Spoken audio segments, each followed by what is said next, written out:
Morning. So we left off at 18 and Genesis chapter 18, verse 15.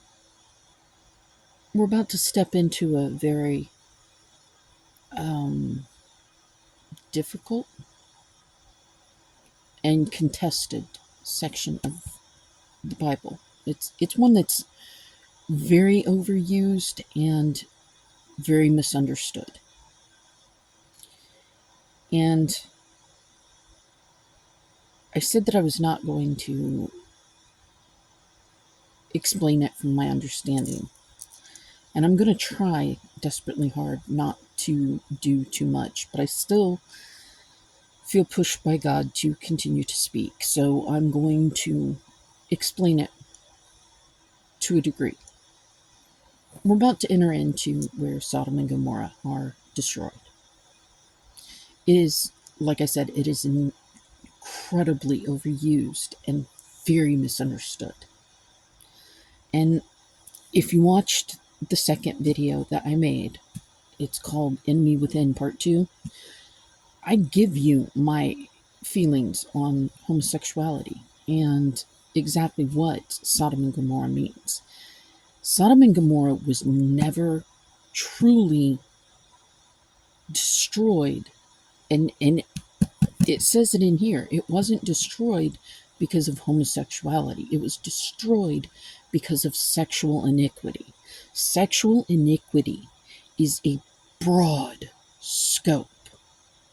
And if you are going to choose to judge people by the Bible, then you better actually recognize that you're going to have to look in the mirror and judge yourself as well.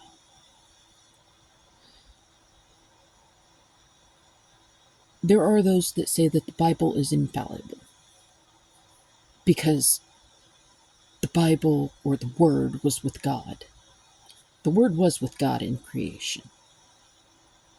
The Word, big W word, is actually Jesus. This, the Bible, the Word of God, is actually the way that God can conversate with us to direct us to the big W word, which is Jesus. Sodom and Gomorrah were not destroyed because of homosexuality. There was an outcry of humanity to God about what was going on in Sodom and Gomorrah, and it was more than homosexual behaviors. So it's really early, and I'm trying to keep things quiet because my dog is asleep.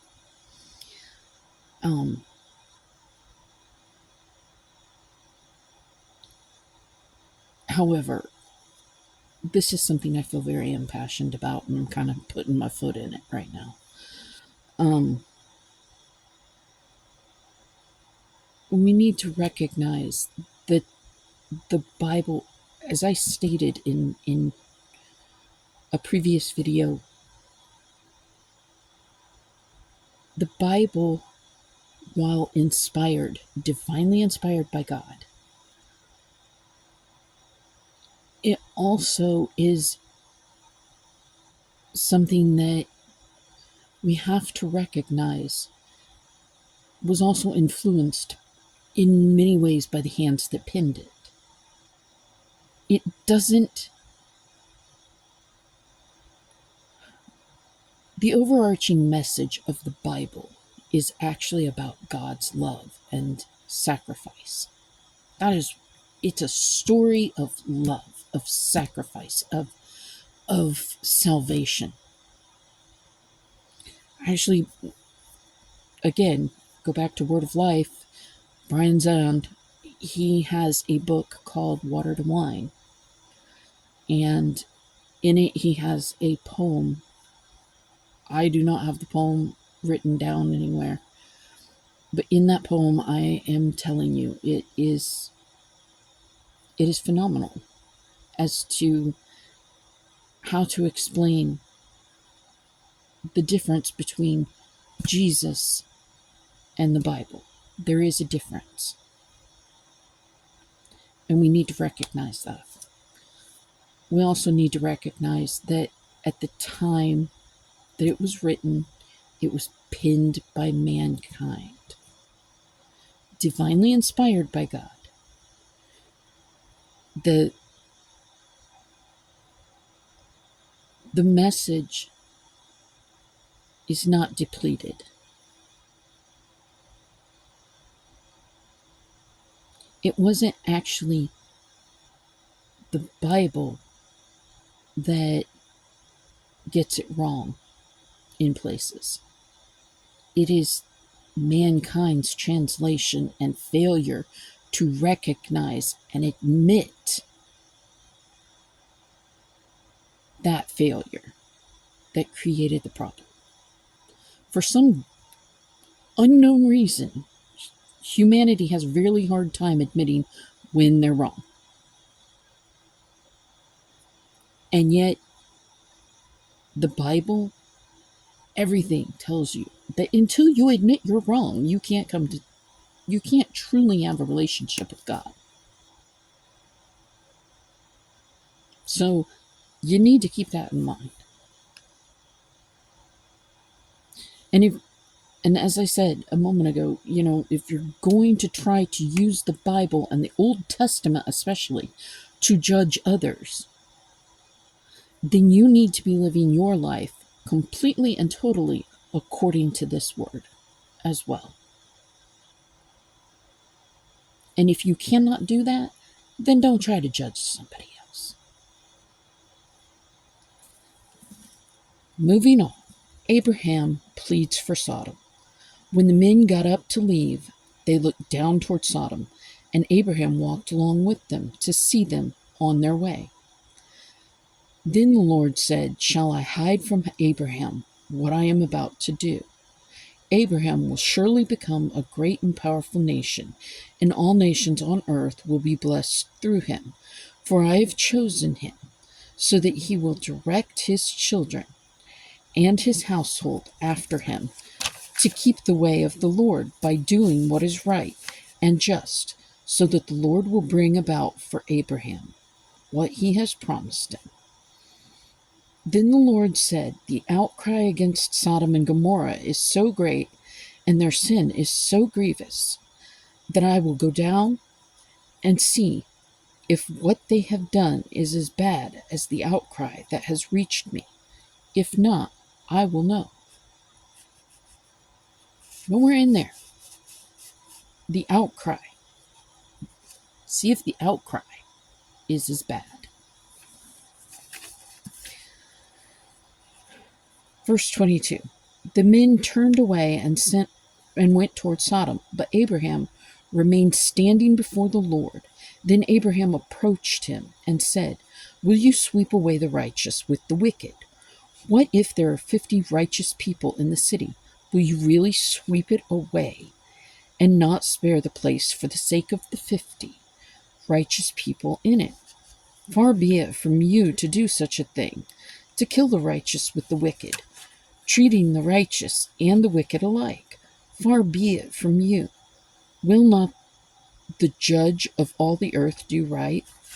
The Lord said, "If I find 50 righteous people in the city of Sodom, I will spare the whole place for their sake."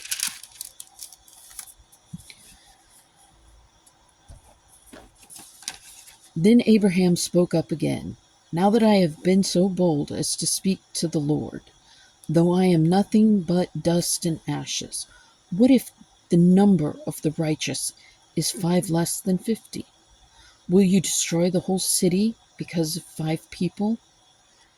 If I find 45 there," he said, "I will not destroy it." Once again he spoke to him. "What if only 40 are found there?" He said, "For the sake of 40, I will not do it." Then he said, "May the Lord not be angry, but let me speak. What if only 30 can be found there?" He answered, "I will not do it if I find 30 there." Abraham said, "Now that I have been so bold as to speak to the Lord, what if only 20 can be found there?" He said, "For the sake of 20, I will not destroy it." Then he said, "May the Lord not be angry, but let me speak just once more. What if only 10 can be found there?" He answered, "For the sake of 10, I will not destroy it." When the Lord had finished speaking with Abraham, he left, and Abraham returned home. Okay, again, something you need to catch here is that Abraham is bartering, basically, for the lives of the good people in Sodom and Gomorrah. He's bartering with God. I don't recommend trying that. It doesn't work out in your favor most of the time.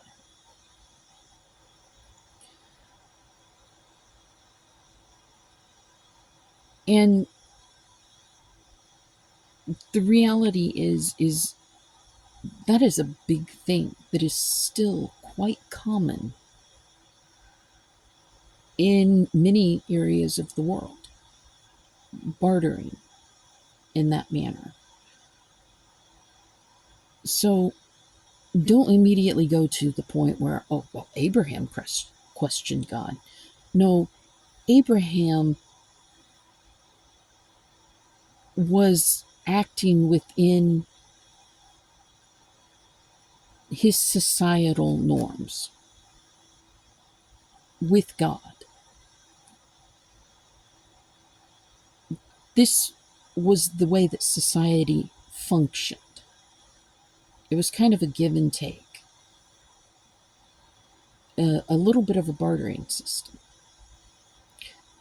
That does not mean that's how our relationship with God should be. Don't try it, because I'm telling you, you don't have enough good on your side. You're not Abraham. Okay? Sodom and Gomorrah destroyed. This is chapter 19.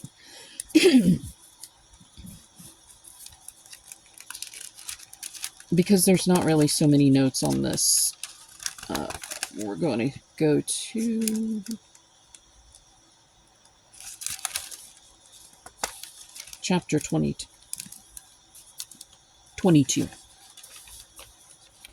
The two angels arrived at Sodom in the evening, and Lot was sitting in the gateway of the city. When he saw them, he got up to meet them and bowed down with his face to the ground. "My lords," he said, "please turn aside to your servant's house. You can wash your feet and spend the night, and then go on your way early in the morning." "No," they answered, "we will spend the night in the square." But he insisted so strongly that they did go with him, and entered his house. He prepared a meal for them, baking bread without yeast, and they ate. Before they had gone to bed, all the men from every part of the city of Sodom, both young and old, surrounded the house. They called to Lot, "Where are the men who came to you tonight? Bring them out so that we can have sex with them." Lot went outside to meet them and shut the door behind him, and said, "No, my friends, don't do this wicked thing. Look, I have 2 daughters who have never slept with a man. Let me bring them out to you, and you can do what you like with them. But don't do anything to these men, for they have come under the protection of my roof." "Get out of our way," they replied, and they said, "This fellow came here as an alien, and now he wants to play the judge. We'll treat you worse than them." They kept bringing pressure on Lot and moved forward to break down the door. But the men inside reached out and pulled Lot back into the house and shut the door. Then they struck the men who were at the door of the house, young and old, with blindness, so that they could not find the door.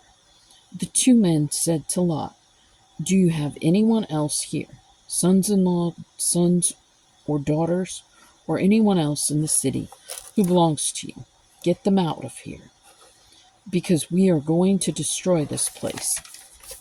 The outcry of the Lord is against its people is so great that he has sent us to destroy it. Now, again, another section where we're gonna... Lot was not being cruel to his daughters.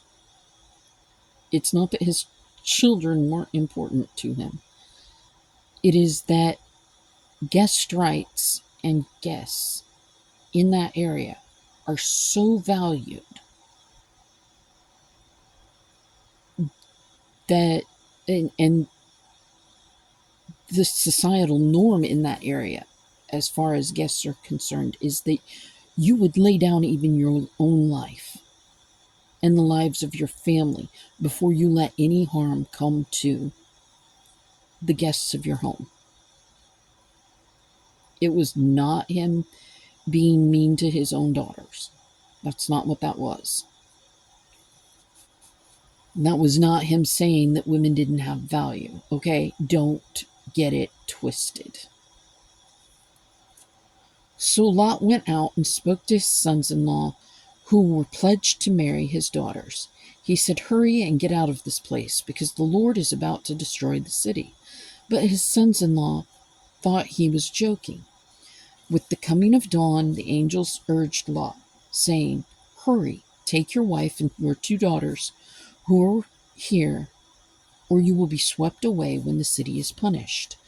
When he hesitated, the men grasped his hand and the hands of his wife and his 2 daughters and led them safely out of the city, for the Lord was merciful to them. As soon as they had brought them out, one of them said, "Flee for your lives. Don't look back and don't stop anywhere in the plain. Flee to the mountains, or you will be swept away." But Lot said to them, "No, my lords, please. Your servant has found favor in your eyes, and you have shown great kindness to me in sparing my life. But I can't flee to the mountains. This disaster will overtake me, and I'll die. Look, here is a town near enough to run to, and it is small. Let me flee to it. It is very small, isn't it? Then my life will be spared." He said to him, "Very well, I will grant this request too. I will not overthrow the town you speak of, but flee there quickly, because I cannot do anything until you reach it." That is why the town is called Zoar. By the time Lot reached Zoar, the sun had risen over the land. Then the Lord rained down burning sulfur on Sodom and Gomorrah from the Lord out of the heavens. Thus he overthrew those cities and the entire plain, including all those lives in the cities, and also the vegetation in the land. But Lot's wife looked back, and she became a pillar of salt. Early the next morning, Abraham got up and returned to the place where he had stood before the Lord. He looked down toward Sodom and Gomorrah, toward all the land of the plain, and he saw dense smoke rising from the land, like smoke from a furnace. So when God destroyed the cities of the plain, he remembered Abraham, and he brought Lot out of the catastrophe that overthrew the cities where Lot had lived. Lot and his daughters.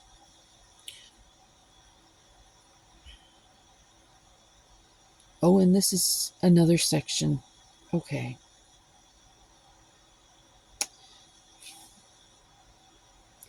So, this is kind of messed up. No, it's very messed up. It's messed up. And it shows you just how corrupted at that point Lot had become, and how corrupted his daughters were. That's all I'm going to say about that. Lot and his daughters. Lot and his 2 daughters left Zoar and settled in the mountains, for he was afraid to stay in Zoar. He and his 2 daughters lived in a cave. One day the older daughter said to the younger, Our father is old, and there is no man around here to lie with us, as is the custom all over the earth. Let's get our father to drink wine, and then lie with him, and preserve a family line through our father. That night they got their father to drink wine, and the older daughter went in and lay with him. He was not aware of it when she lay down or when she got up. The next day the older daughter said to the younger, "Last night I lay with my father. Let's get him to drink wine again tonight, and you go in and lie with him, so we can preserve our family line through our father." So they got their father to drink wine that night also, and the younger daughter went and lay with him. Again, he was not aware of it when she lay down or when she got up. So both of Lot's daughters became pregnant by their father. The older daughter had a son, and she named him Moab. He is the father of the Moabites of today. The younger daughter also had a son, and she named him Ben-Ami. He is the father of the Ammonites of today.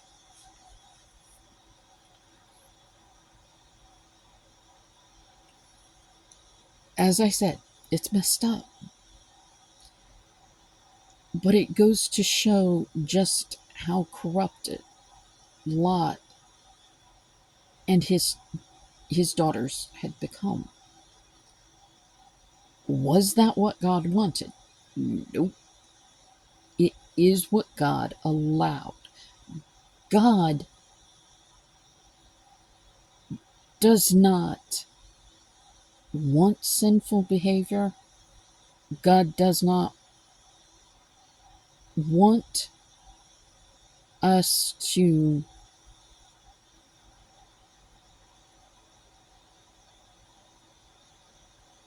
God does not want us to go about and sin. And the reality is that because of the hardness of our hearts, again, God allows a lot of things to happen.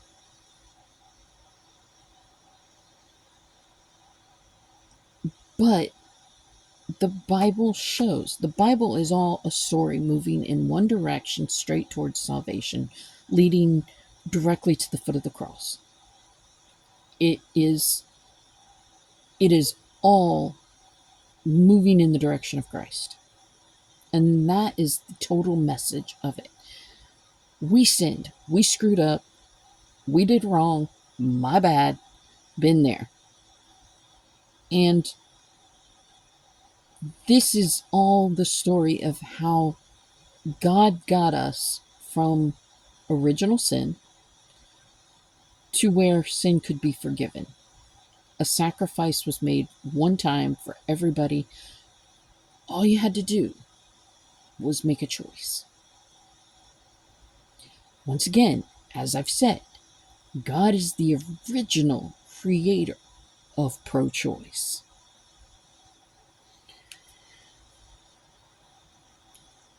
I will also say that you will hear me say sexual iniquity a lot throughout the reading of this. Again, broad scope, very broad scope. You need to understand, very broad scope. Sexual iniquity covers many, many things. My personal opinion, okay? Sex itself, this is what, again, I really feel that God has put on my heart, that I believe sex itself is not bad. God doesn't make bad. And sex itself, the physical act, is not bad. What is the problem is when we begin to identify ourselves so thoroughly through how we accomplish a physical act. Sex is not even, believe it or not, It's not even one of the most important acts of our body. It allows procreation. That's it. Is it enjoyable? Of course it is. God made it, so therefore, it's going to be good.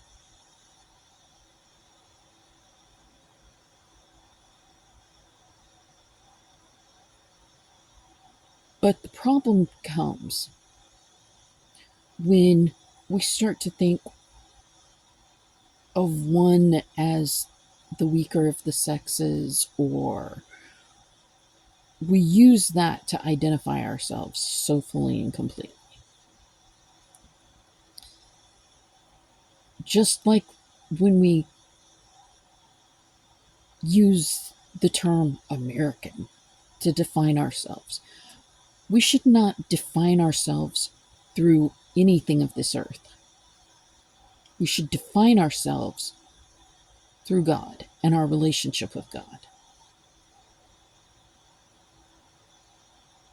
That's it. So, iniquity itself, sinfulness itself, actually comes from finding some other way of defining ourselves. I was born in America. I love my country.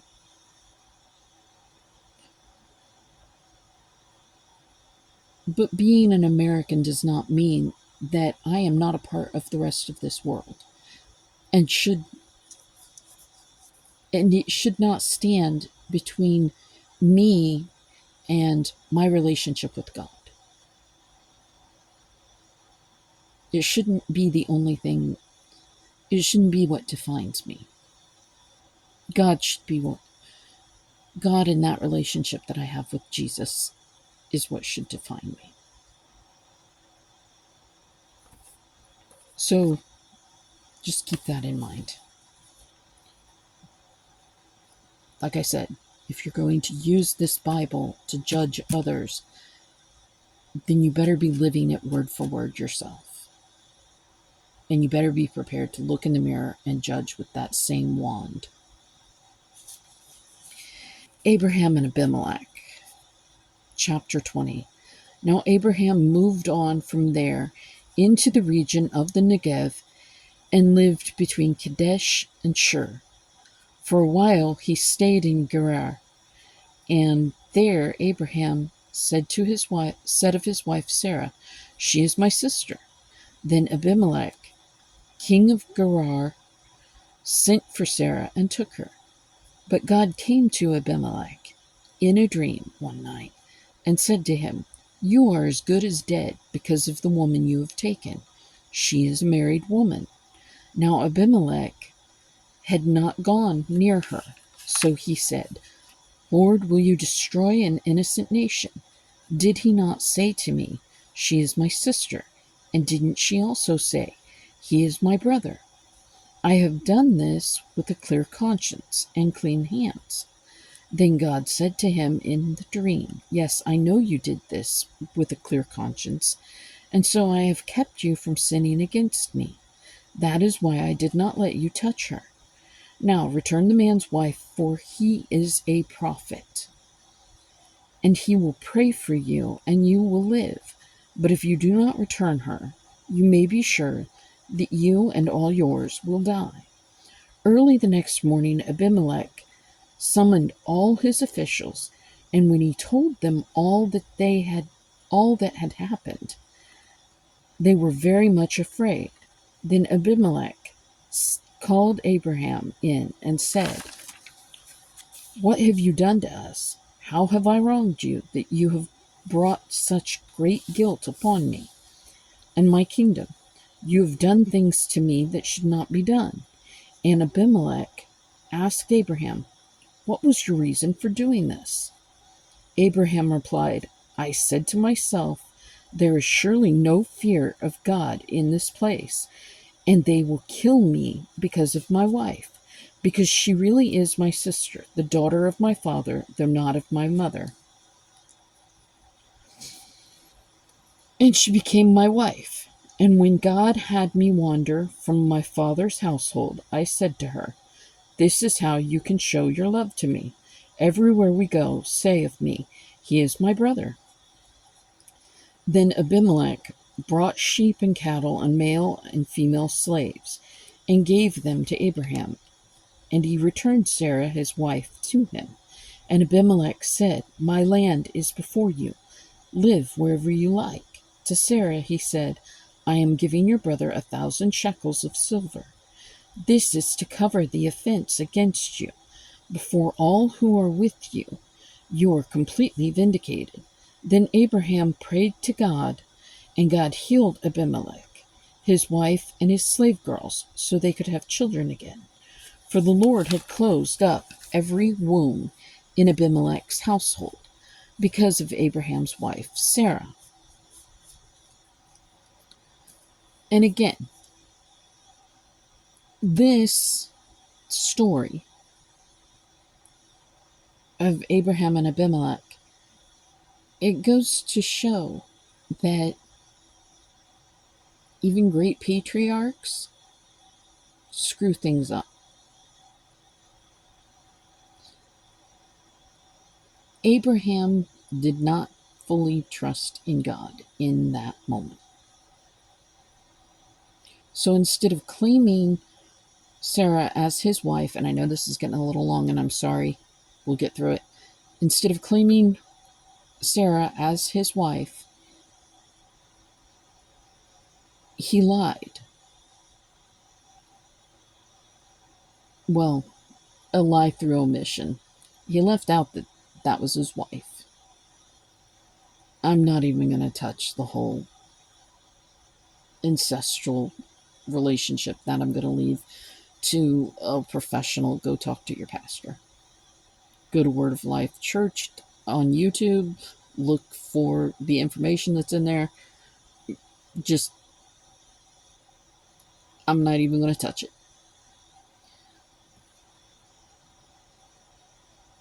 But the problem became that Abraham did not trust God enough.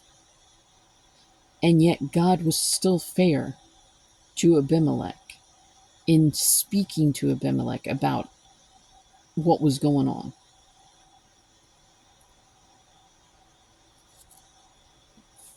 The birth of Isaac, chapter 21. Now the Lord was gracious to Sarah, as he had said, and the Lord did for Sarah what he had promised Sarah.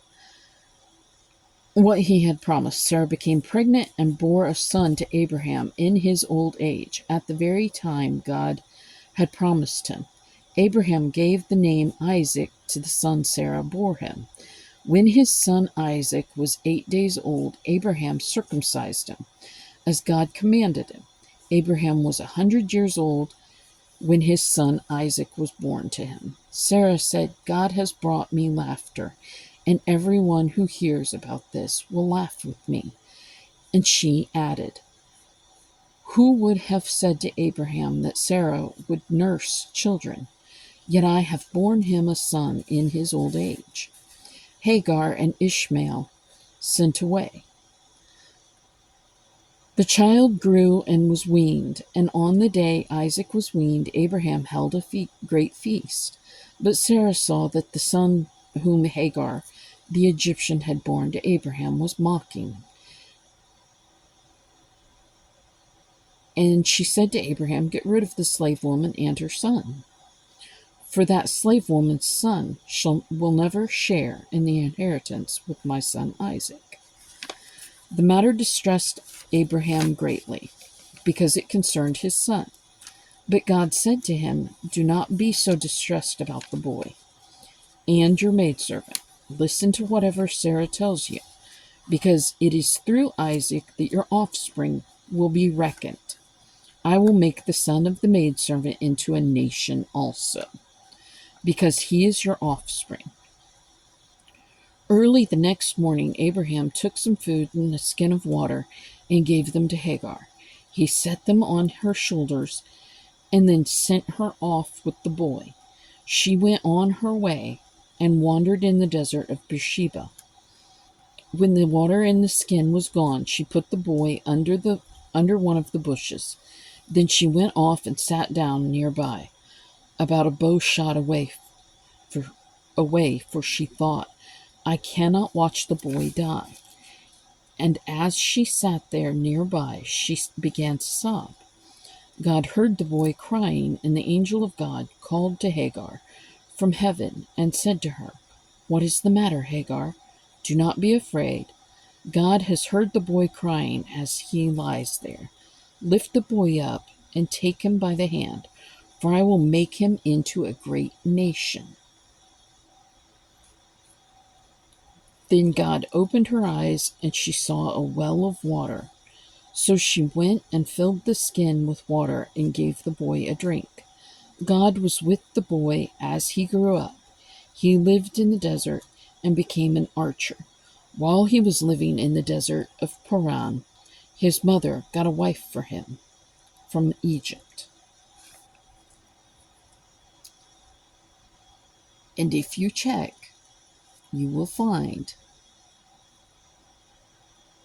that Ishmael actually became, and all of his descendants became,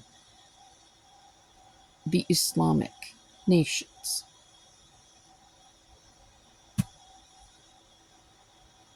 So, just in case you wondered, God is the God of Abraham, who became the father of the Jewish nations. But Abraham is also the father of the Islamic nations.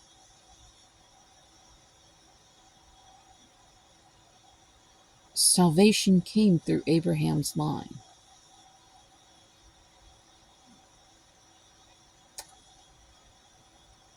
People need to understand that when you are persecuting the Muslim Islamic nations, you are also persecuting Abraham's descendants. That matters. When you are using racist language or bullying someone because of the color of their skin or their beliefs or, when you do these things, you are not just doing them to a random somebody that doesn't matter to you. You are doing them to the descendants of God's chosen people.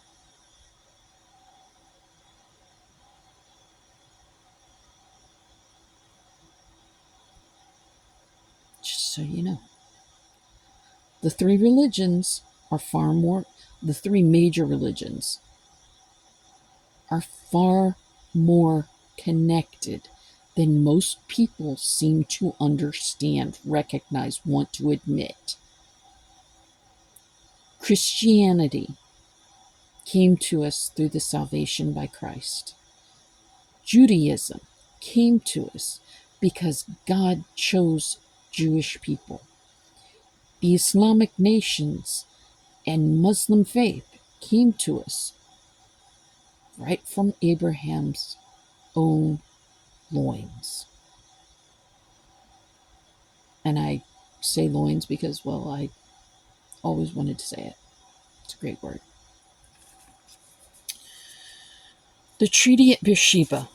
At that time, Abimelech and Phicol, the commander of his forces, said to Abraham, God is with you in everything you do.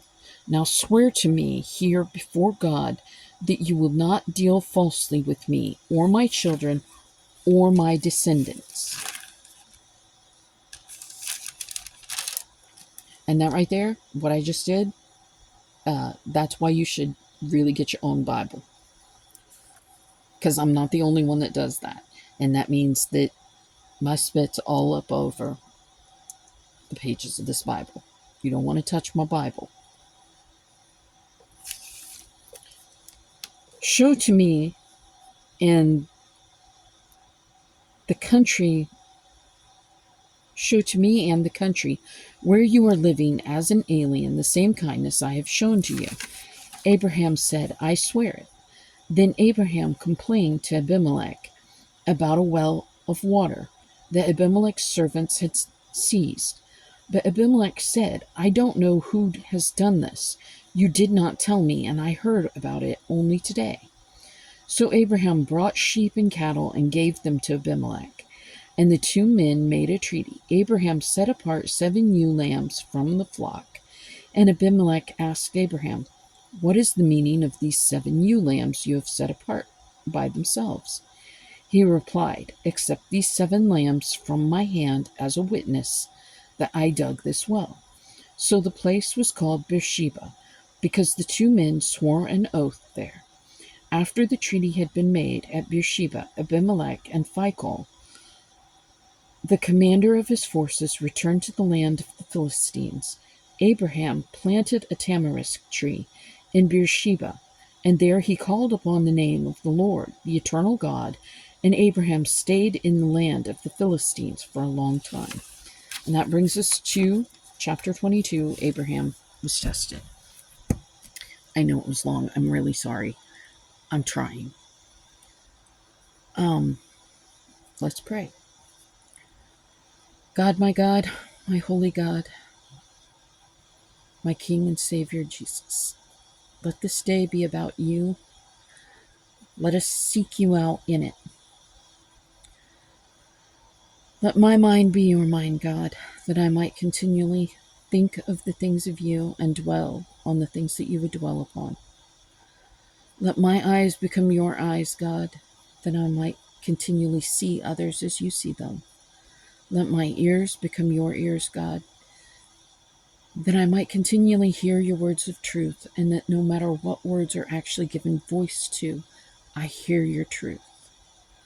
Let my mouth become your mouth, that your praises would be always on my tongue, and that my voice would continually lift you up in praise. Let my hands be your hands, that I would be continually about your labors, working to build your kingdom. Giving where you give, feeding where you would feed, clothing where you would clothe, building where you would build. Let my feet be your feet, that they would be continually on your path of righteousness, so that when others follow me, they would in fact be following you. Let my heart become your heart, my Lord, my God, that I might continually love others as you love them, and that what breaks your heart would break my heart. I pray it in your holiest, mightiest, and most glorious name, God, and I say amen.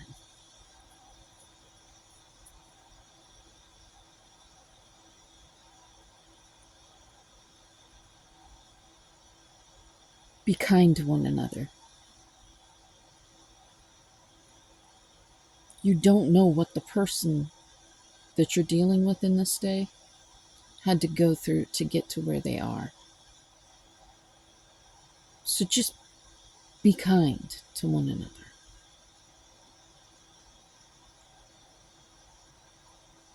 Recognize that the answers to the problems of this country and this world do not actually lay with money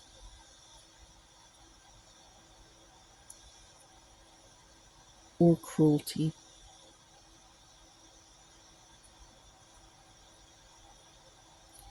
Find somebody to do something good for. Even if it's just buying a police officer a cup of coffee, or putting some food and water out for an animal that's in need. Find a way to be kind.